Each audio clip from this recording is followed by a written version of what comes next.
They're like I was like one of my favorite songs we were talking about earlier. Oh, I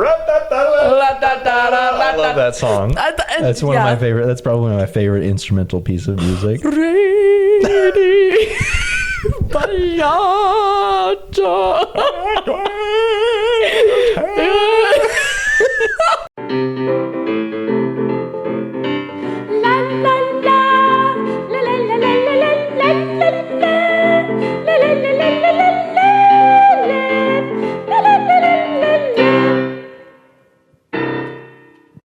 Guys, welcome back to Navigating the Break. Oh, it's good to be back. It's been too long. Yeah.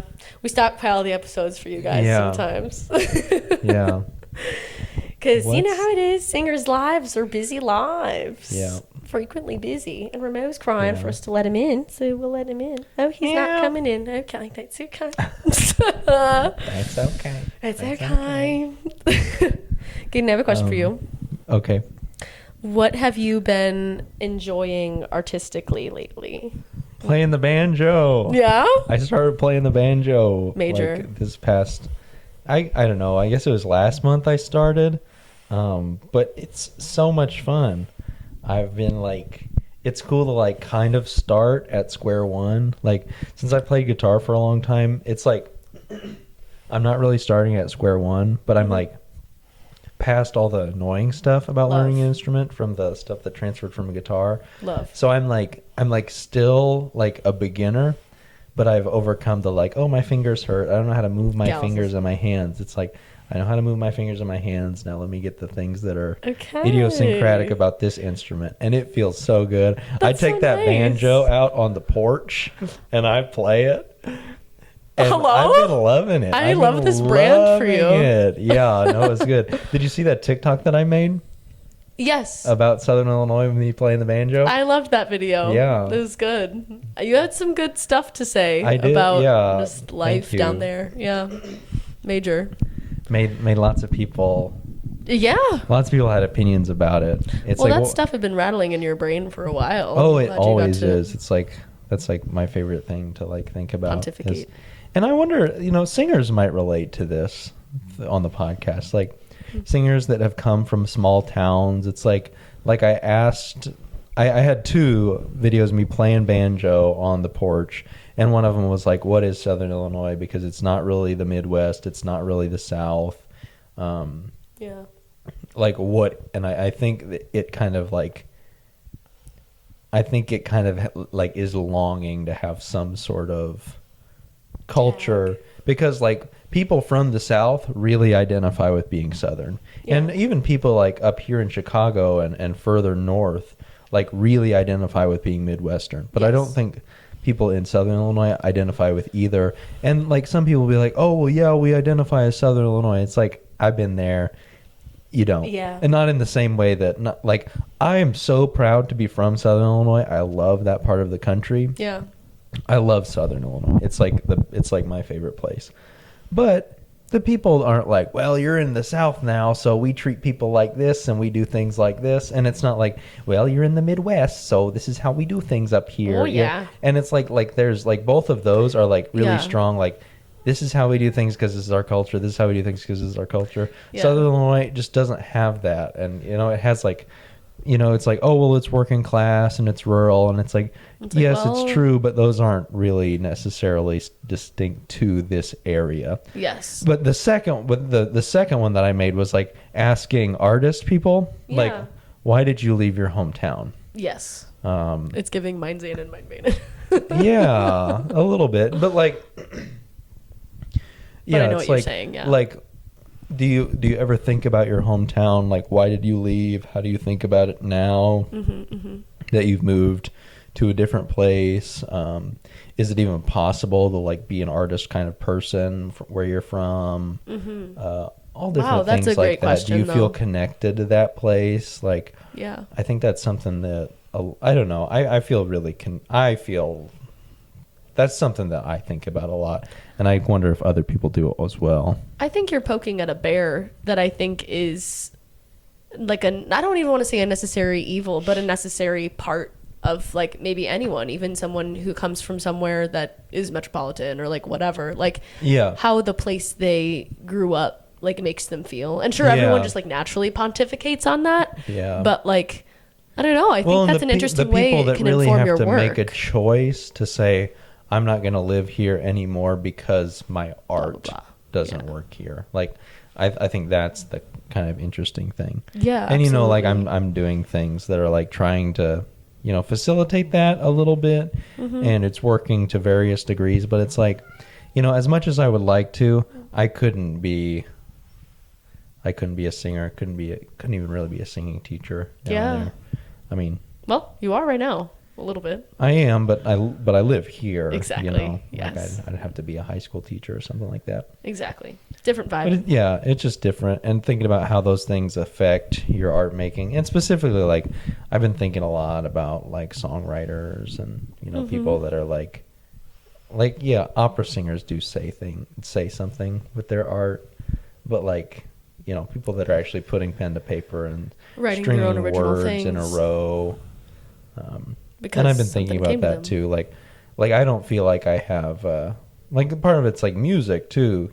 Even up here in like the Chicago suburbs, like the Midwest emo scene is like built out. I don't know how much you interacted with the Midwest emo scene growing up in the emo's not as much, but I was big into the house show scene when I was in college in Central bands Illinois. Like American football and that's and those kinds of things. Not even. Do you know what I'm saying when I say house show? Yeah. You go to somebody's basement. We've talked about it. Yeah.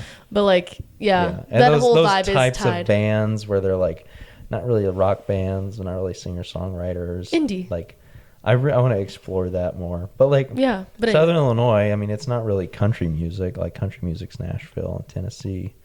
And it's not like bluegrass. That's more Kentucky and so I'm like playing the banjo, and I feel a little bit like I'm cosplaying, but at the same time, my grandpa played the banjo on my mom's side. Really? Yeah, not Donnie. Donnie. I was like, no. Okay. No, my other grandpa did. Yeah. Got it. Yeah. So I kind of feel like there's and he did have like his family did bluegrass, like the mom played the like electric organ, like his mom played the electric organ and piano. Wow. And I think they had like a brother play the guitar or something, but they had like a family. It was like the stereotypical like Southern bluegrass like family sitting on the porch, but it's playing instruments bluegrass together, core. Playing instruments together. Nice. You know, entertaining yourself. That's so nice. And you know, there's part of me that like longs for that a little bit. Yeah. But so I've been into bluegrass a little bit recently. Yeah. Philip's family has some of that. Yeah, like if there's these old like VHS tapes from the 90s of like one of the like parties that was happening over in Poland in the 90s, and like they just whipped out like the accordions and the fiddles and the brass, and they would just go at it. And that's cool. Put together the Polish tunes, and that was just like what they did at the parties. Yeah. And I was like, oh my god, that's cool. So fierce. Yeah, and even when we went and visited Philip's grandparents over there, they like Philip's grandpa, like Peter's dad. Yeah. Whips out the accordion, and he's just like having a good old time. Like, wow, that's like so cool. And how cool to have something that you can like also do in your old age. I'm thinking about old age a lot. Yeah. Yeah.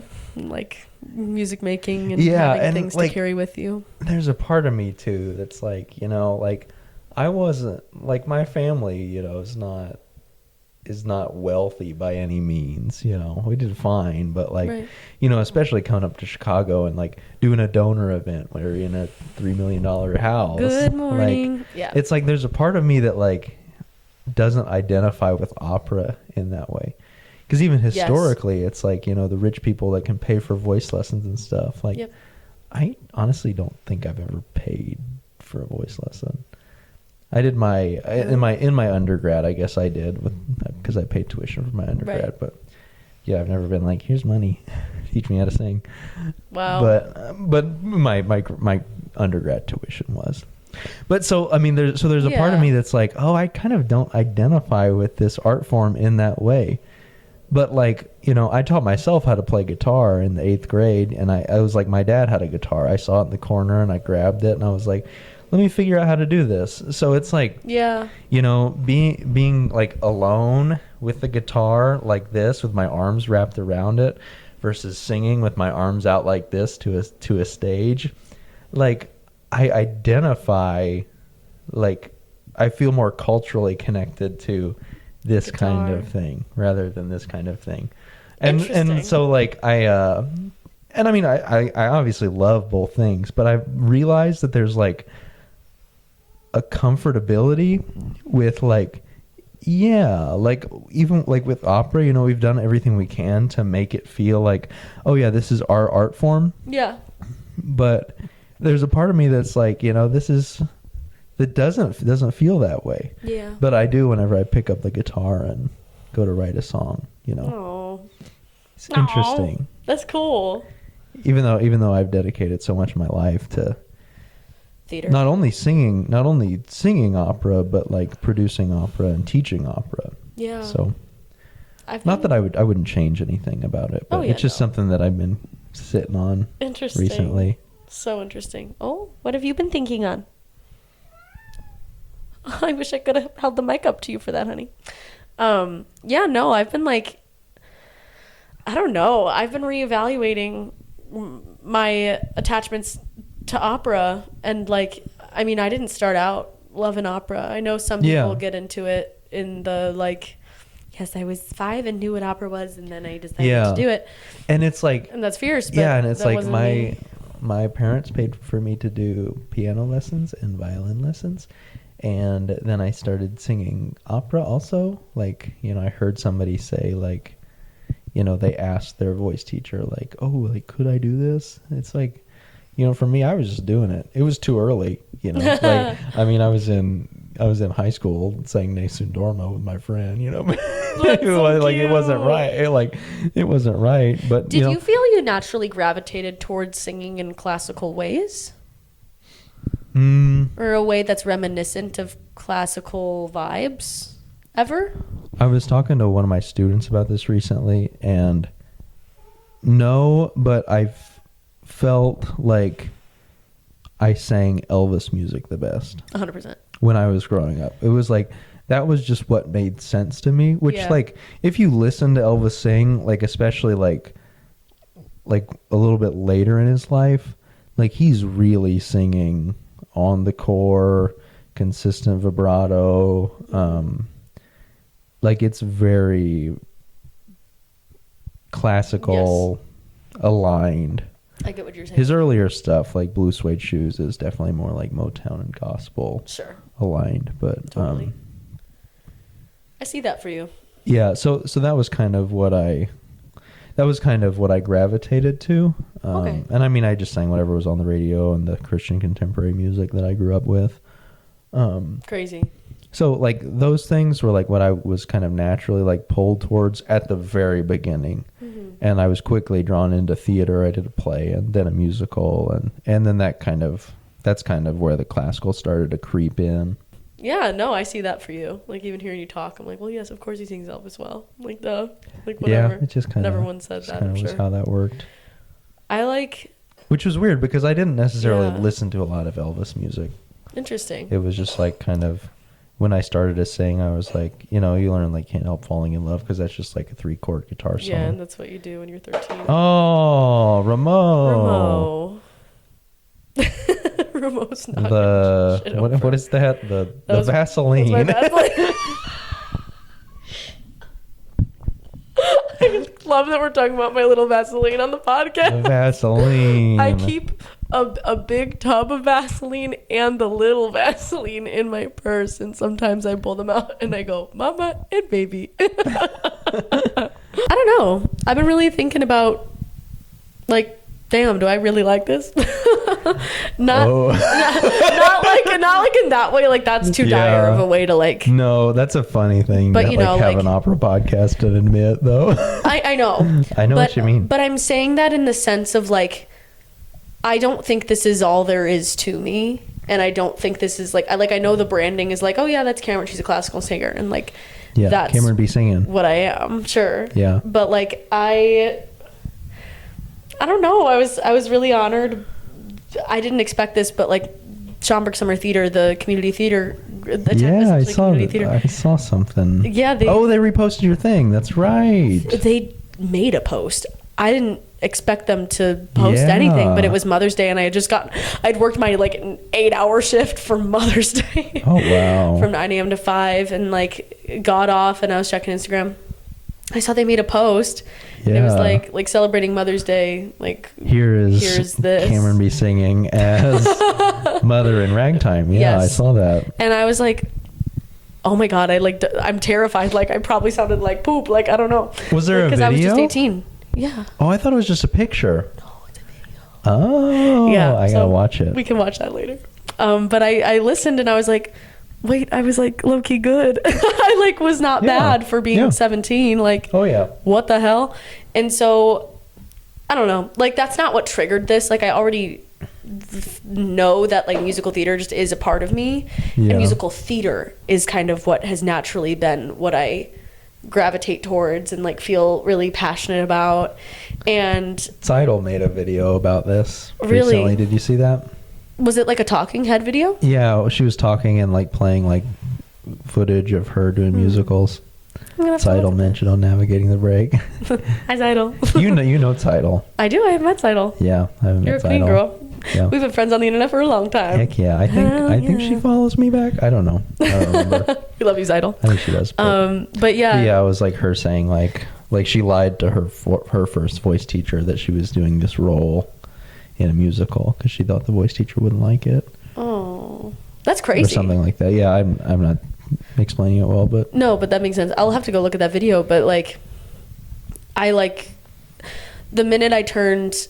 I really like musical theater starting at like 10, and I was like, yay, the Music Man, la la la, like this is fun. And then I started to like it more in junior high, because we did musicals in junior high. And then like freshman year came around, and like I was around all these like older people that like everyone in the grades above me, like in theater, would like talk about all these shows, and like they'd play them in the dressing room, and I'd be like, wow, these shows are good. And like I would like do the theater kid thing and like start to get into shows and like listen to them, and I loved singing it, and I had all these dream roles, and like I obviously have like some dream roles in opera, but there's still the real genuine part of my heart really only really has those roles for musical theater. Interesting. And I am still very passionate about opera. I still think it is one of the most moving art forms there is when done well. Yeah. I am frequently disappointed in the ways in which I think even the highest levels of opera making are missing the mark on what makes a good performance. Whoa, I'm saying all this. It's coming out of my mouth. It's good. It's good. It's fine. Well, you're not alone. I mean, there's other people on the internet that are saying this exact thing. Because it's disappointing. And I think it's hard to keep putting up with that disappointment. Yeah. Well, and I hear a lot of people saying that, but I don't hear as many people saying how we should fix that, other than listen to singers from the 20s and the 30s. It's like, for me, that's not it. Mm-hmm. For me, it's something else. I don't know what it is. Yeah. I think it's not the equation. I know that it isn't the answer. Here's what I do think about this thing you're talking about. Because I like a lot of modern singers. Okay. Yeah. I do. There are some that I like, and then there are some where I'm like, whoa, like this is where we're at. That's crazy. I'm really glad we're talking about this. I don't think we've ever really gotten into the weeds on this exact thing. I do think, here's what I'll say to anyone that is looking for a voice teacher, whether you're post-grad, whether you're about to start your degree, like your undergrad, like whatever. I think if a teacher says to you, oh, if they are under the impression that it's impossible for anyone to be as good as Callas, or anyone to be as good as like Pavarotti or the greats, or like, oh yeah, like if they say something along the lines of, oh yeah, like that's just like how they were back then, like that's just like how good they were. Yeah. Run. Because that is possible. But they did ascribe to a certain set of ideals, and they did train differently than we do now. And it's almost as if, like, in ballet, like, this art form has maintained its, like, structure for years. And if anything, it's gotten even harder from its early days, like, whatever. Yeah. But there is a certain technical level that is baseline, and I think the baseline technical level has been brought down. Like, some of the singers that sing in A houses would have been like laughed at, or like been like, what the hell are you doing in the 40s or 50s? I wonder about that, because part of me just thinks, well, it's just the ones that survived like the time that are still remembered that are sure. I would be curious to hear like who was singing at a C house back, because I'm sure there were, and I wonder what they would have sounded like. But that's the thing, it's never about like it's one thing to say like, oh, we should all be able to sound like Hollis. That is not it at all. If a teacher thinks that it's already impossible to get to that level of technical proficiency, and I'm not talking like technical proficiency for the sake of it, I'm like for the sake of like for the shits and gigs of it, like for the sake of being able to do all the insane things that are cool to see happen, like beautiful registration and beautiful like things that are just nice to listen to the ear, because guess what, it also just sounds like speech. And it's the thing that we talk about where we hate when people are just making sounds, but that is what a lot of universities teach. And if someone thinks, if there is a teacher that you are paying to teach you sing, and they think that level of technical proficiency is just not even worth attempting to strive for, or like, then why would you pay them? Because we should shoot for that, and then we can like land among the stars. If you don't reach the moon, like you can land among the stars. You know what I mean? You can. It's fine. You're allowed to land among the stars. Because like like I don't expect to sound like Callas or like Ingeborg Hallstein to a T, but like if I'm listening to those singers and knowing that like they had that sauce, they had that juice that makes singing feel easy, that allows you to be the authentic, expressive performer that opera needs, then I will shoot for those moons every time.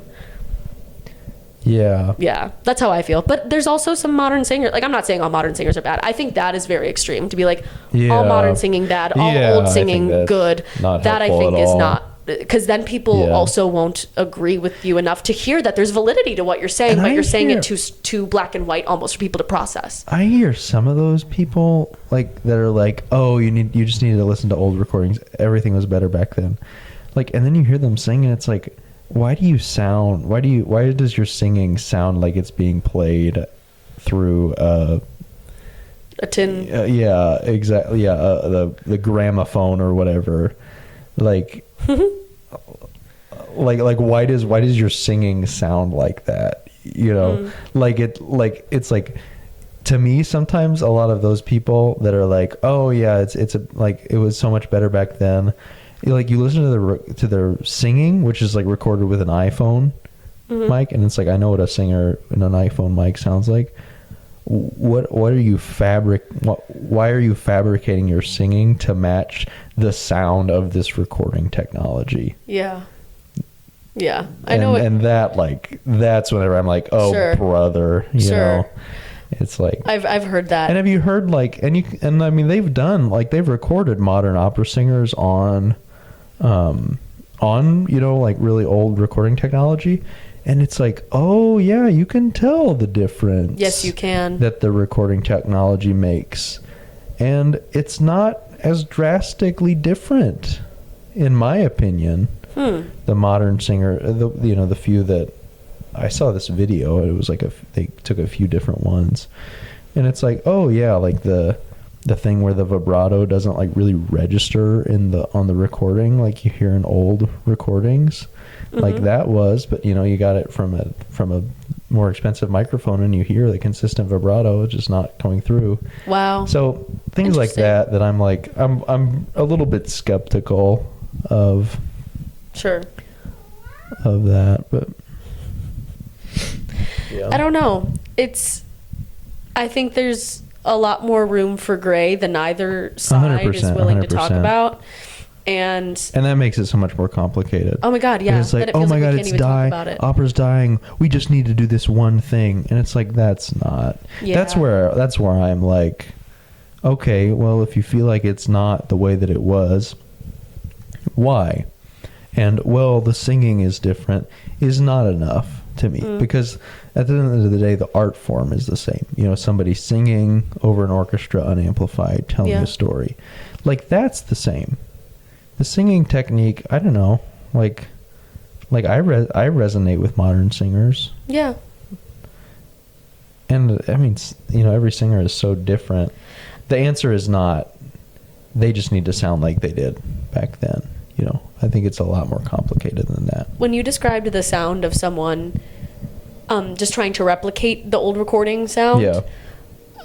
what immediately came to mind was like, I feel like everyone's just suffering from the same problem, which like I'm just gonna go ahead and call like vocal objectification. Yeah. Of like, let's find this perfect sound. Like I've talked about it a couple times on here, I think, but like, for sure. let's find that perfect sound, and then no one is actually saying anything because people are just thinking about how they're singing. Yes, the micromanaging, and like there are so many studies done at this point that tell you how important external focus is when you're doing a complex motor function like singing. Yeah. Because if you're just thinking about even if it's like, no matter what aesthetic taste like you're ascribing to, it's like the voice is tuned by emotion. Yes.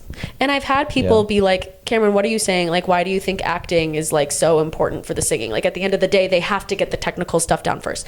And like, yes, I think there is a technical laryngeal coordination that needs to happen to make singing feel easy and then make you a believable actor. Yeah. They go together for sure. But they like inform one another.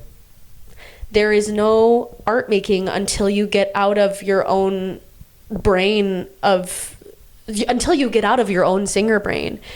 And I think there's people that think they've stepped outside of it, and they think like, can I be honest, sometimes I get really frustrated when this is gonna be a really hot take.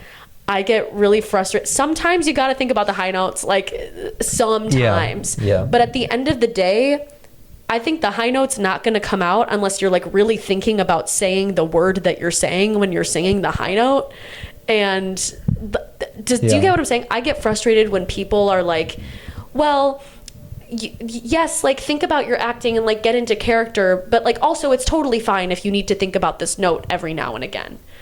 I get really frustrated when that happens because that means there's still a part of you that is scared, and there's still a part of you that wants to control how this goes. There's yes, when you're a performer, you have to lead an audience and make something good for them. I understand. But audiences don't come to hear you sing. They come to see you live. They don't come to hear you sing this type of ah vowel on a F4 or whatever. They come to see you live. Yeah. That's what audiences pay for. And that's why I think opera's irrelevant. Interesting. Yeah, IMO. I think, but I also agree with what you're saying. I think it's a million things. I think that's like a big chunk though. And I think the vocal objectication on either side, I think you can ascribe to whatever aesthetic taste you want. And surely there are some singers that are doing what you're saying, that are doing well. Exactly. Do you want to shout them out? Oh, like specific singers that are like doing that to you well? Yeah. Oh my gosh, I'm trying to think. That one soprano that you like a lot is the one I'm thinking of. Oh my gosh. Oh, Chelsea. Yeah. Oh my God. Yeah. Chelsea Linnea. And here's what I'll also say. Oh, also, please tell me if I'm saying it wrong. Linnea? I'm actually like not entirely sure. Yeah. But yeah, I could watch her over and over again. And I know I'm not alone when I say this. All the girls, they're talking about her. The girls are talking about Chelsea. Yeah. But I will also say something that is worth noting. She like has like an older aesthetic preference and taste. And the reason I lean that way as well is because I know there's a certain ease that comes with a lot of the ways they were thinking about teaching back then. I don't think of that as necessarily the characteristics of an older technique, like old school singing. Really? What she does, yeah. I mean, it's definitely different. Like the registration. It's definitely different. Telling. Like bringing the chest voice up really high, which I like a lot. And I guess that is something that is part of like the old school. This is fun to talk about with you. But there was just more chest involved in the mix. Yeah. Chest involvement. Yeah. I think that's more relevant for sopranos. Really? Well, I don't know enough about the mix to talk about this. Because tenor bass is just singing chest voice the whole time. all the time. Yeah. Yeah. Unless you're like a countertenor or a specific kind of, Yeah, there is certain things to be said about like AFAB, like vocal registration, because like what's nice is I think it's entered the popular sphere to talk about, oh my God, everyone's carrying their head voice too far down. That has definitely like, and I'm so glad that's something all the girls can talk about now, like thank God. Yeah. I talk about that with my soprano mezzo students. But I think even then the break gets misassessed. Like there can be more chest involvement, not in a pushy way, but in like I'm simply talking like this up here way, and there's more chest that can be accessed than it's connected is to speaking the text. admitted. Yeah. So I don't know. This is real technical shit. We're never gonna talk about technique on this podcast. Yeah. Whatever. I don't know how much. Yeah. I mean, I think about especially like with high notes, and maybe that's why I can't sing them, but like I think about emotional affect more than good. Like the Ken Bozeman thing. It's like I want my mommy. Like when you're saying thinking hi. About to keep it. Just like really feeling these emotional affects that are like, I want my mommy when you're saying hi, or like the crying like feeling. The crying feeling, or just the hell yeah kind of feeling. I'm thinking about that more than text. Good. Because I'm thinking about vowel. I'm thinking about vowel and emotional character. Yeah. Oh. So I feel like I kind of split the difference, because I'm not thinking about technique as I know in like, exactly what you're talking about. I need to pull in my abdominal muscles, and I need to shape my mouth this way. I'm thinking I need to do this vowel with this emotional affect. So it's kind of like which leans a little more old school, a little bit. Yeah. Yeah, and I feel like it's splitting the difference between thinking about like technique, like I need to hold my blah blah blah and this blah blah blah, and I need to breathe in and make sure my ribs are whatever. Like I'm not thinking about that. I'm thinking about like trying to tune, like tune the vowel. Fierce. Tune the vowel and be connected to this emotional affect.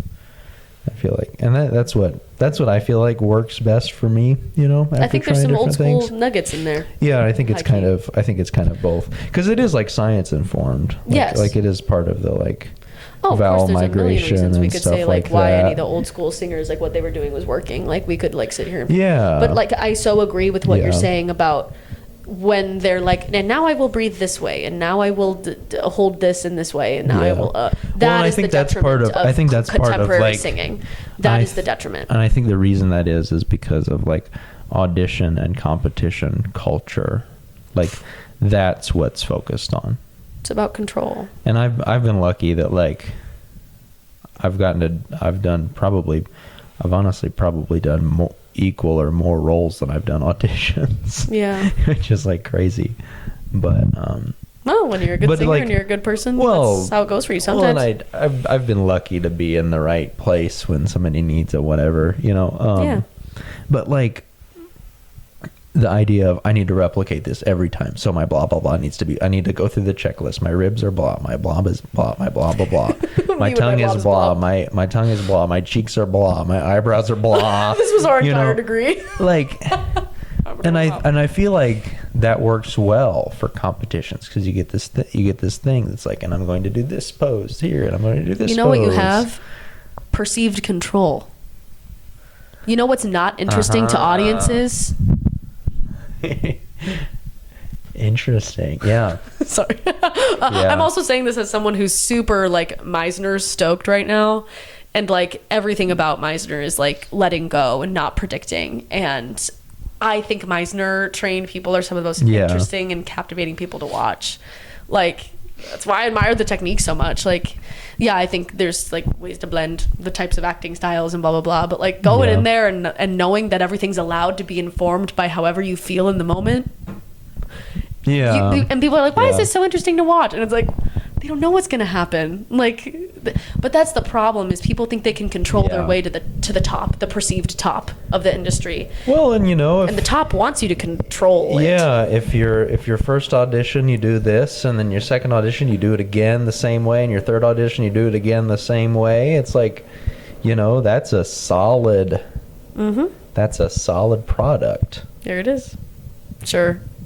I don't know. And I think that's interesting to a point. Yes. But it's very different doing that for 2 songs versus doing that for 3 hours in a roll. Yeah. I don't know. My brain just went to the Broadway people, and this is me pontificating. Like, Could also be me just being lazy. Well, Broadway people, they have to have their shit on right. They do. To go out and do that 8 times a week and like belt the whatever the hell. Doing 4 shows in a weekend for me was like, I learned a lot doing that. Yeah.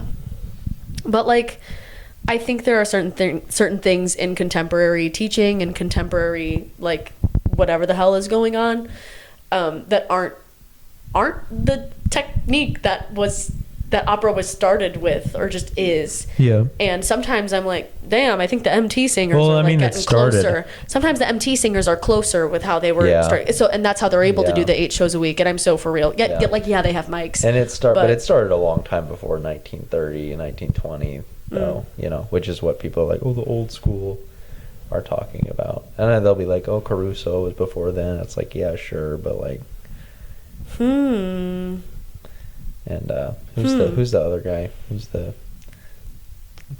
guy that wrote the book? We Sang Better? No. What book? I forget. The Italian guy that wrote the book. 24 Italian Artists. No, it was like it's like a vocal technique book. It's like credited as one of the earliest ones.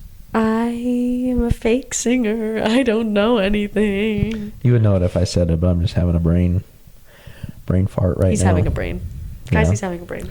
Sorry, my brain fell out. Let's pause. If I only had a brain. All right. We're back. What is that? What is that? Oh, that thing that I like. I want my baby back, baby back, baby back. I want my baby back, baby back, baby back, baby back. I want my baby back, baby back, baby back, baby back. Chili's baby back ribs.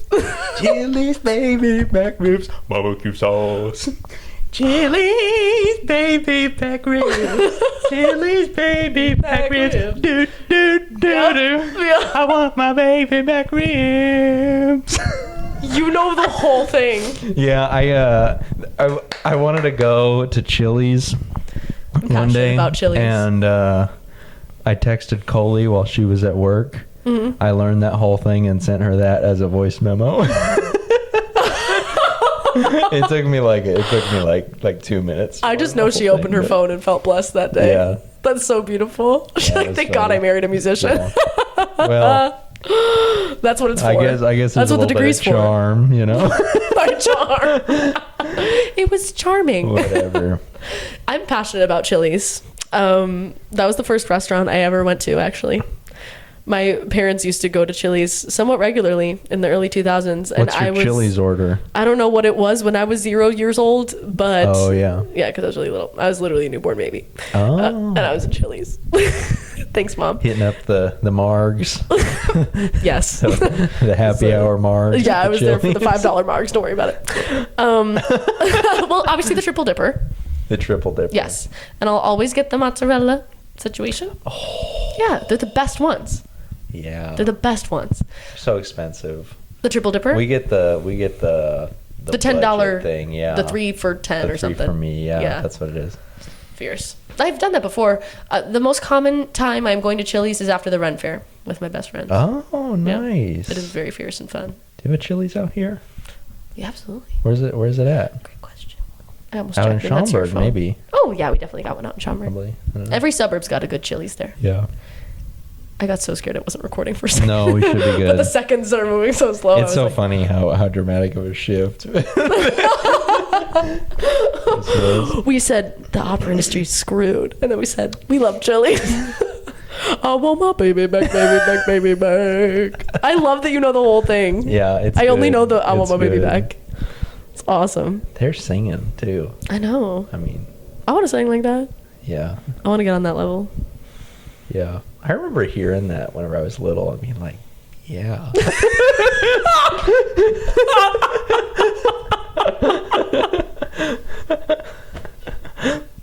think that might be one of my favorite things you've ever said, actually. Yeah. And you've said a lot of good things. That's earlier, like, I was, like, one of my favorite songs we were talking about earlier. Oh. I love that song. That's one of my favorite. That's probably one of my favorite instrumental piece of music.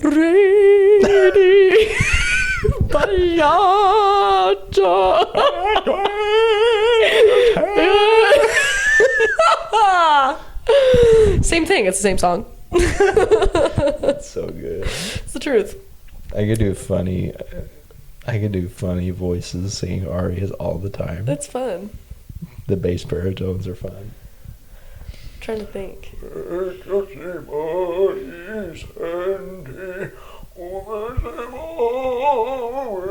love that. I love when Caden becomes a 90-year-old. It's one of my favorite things. Oh yeah, that's good too. You have a few different 90-year-olds. This is ridiculous. No, I know. This is all we've got, guys. This is all we have left. Okay, who are the 90-year-olds? You know what we were talking about like literally 2 minutes ago? We were talking about that TikTok video of yes. Do you remember the creator's name? Zach something. Where he puts on the bald cap and he's like he's like but he's got the gray lady wig on and like the glasses and he's like, funny. POV, you're singing next to the old people in church, and I'm like, yeah. Kate and I both felt very seen. Yeah. Did I ever tell you about when I did a church gig in Kentucky? And I was like singing bass for this like church cantata. This is funny. You do all these church cantatas. This is a while ago. Okay. And it was like there was like eight guys, like eight old guys singing in this church choir. I feel bad if anybody that knows this choir is watching. Whoa. It was a great time. I had a great time. But this guy came up to me, this old guy came up to me, and he was like, so you're singing bass? I said, yeah, I'm singing bass. Well, that's great, because all we got here is tenors. And with the old man, the high old man voice. They only had tenors. What the hell? I think it was something about this regional dialect where all the old man, everybody talks up here. All old men talk like this, and they didn't have anything below that. It was awesome. It was awesome. That is awesome. Yeah, probably quacking there it was out. There was like a lot of them. Like there was like 8 of them. Wow. And they're all tenors. I'm like, yeah, man. It's like something about the regional dialect of this little church in Kentucky made it impossible for bassists it's kind of great to develop. It's so fun. Yeah, it was great. It was fun. Nice. There was another bass that came in and sang too. You weren't totally alone. No, I wasn't totally alone. And it was a lot of fun. I had a great time. So fun. That's awesome. Yeah, nice people. Very nice people. I love a church gig. I love getting paid to sing, and I love helping people sing more comfortably. I like the church gigs that are like that like you go into just, with a prayer. We're going in with a prayer, and maybe we're leaving with one. That's great. Take a prayer, leave a prayer. That's what I'm saying. Oh, that's funny. I don't know. I miss doing them. I find that my day job is taking up a lot of my Sundays. But like I can always, if I have enough notice ahead of time, I'm able to get them off and to still sub from time to time. You sub from time to time. Yeah. That's nice that you have a regular gig, but then you can also still sub. Yeah, it's like on and off. Because yours only is on like once every 3 weeks? Mine is like, it's different. Like they send out a schedule, but it's like, we usually sing like 3 out of 4 weekends. And sometimes it rotates, sometimes more, sometimes less. Fierce. But yeah, we're regular. We're regularly have some Sundays off. We're regular. Sometimes. We're regular. But, we're regular. Yeah. Regular. We're regular. Regular degular. I was thinking of regular degular. Were you? Yeah. On the way here. I say that frequently. Regular degular. Regular degular. Yeah. Do you say regular degular or regular degular? Regular degular. I don't know. Okay. Regular degular. I don't think I say it. I don't know. Guys, we love you guys. You're like a sickness to us. Just can't get rid of you. Well, no, please, we're not trying to get rid of you. Please stay. We love all you guys. 15 of you. We love hanging out with y'all. It's so fun. Shooting shit. We love you guys so bad. And we'll talk to you soon. Yeah. Bye. Bye.